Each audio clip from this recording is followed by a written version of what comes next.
इमरान खान के बगैर हुकूमत नहीं चलेगी। इमरान खान का सितारा उरूज पर है। सितारा शनास की बड़ी पेशगोई सामने आ गई।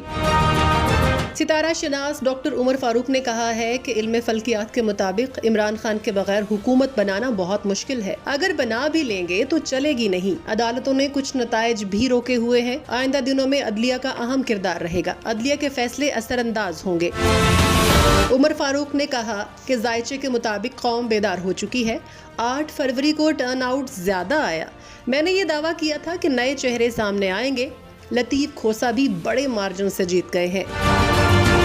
इल्म फल्कियात के मुताबिक उमर फारूक ने कहा कि आने वाले दिनों में इमरान खान की मर्जी के बगैर हुकूमत बनेगी तो चलेगी नहीं।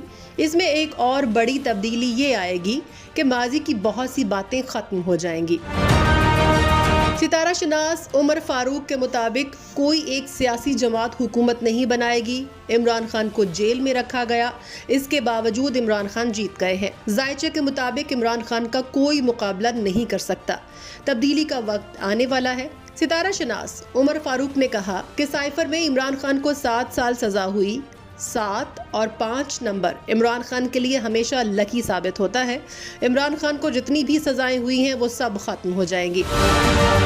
साबिक वजीर आजम का जायचा बहुत मजबूत है। इमरान खान की रिहाई जल्द हो जाएगी। देर जरूर है लेकिन अंधेर नहीं। इमरान खान दूसरी बार वजीर आजम बन सकते हैं। मेरे इल्म के मुताबिक पाकिस्तान मुस्लिम लीग नून के कायद मियां नवाज शरीफ पाकिस्तान के चौथी बार वजीर आजम नहीं बनेंगे। उनकी सेहत खराब होती हुई दिखाई दे रही है। इमरान खान का पॉलिटिकल सितारा बहुत मजबूत है। उन्हें कैद या जेल में रखना मुमकिन नहीं दिखाई देता। ये मुझे बाहर आते दिखाई दे रहे हैं।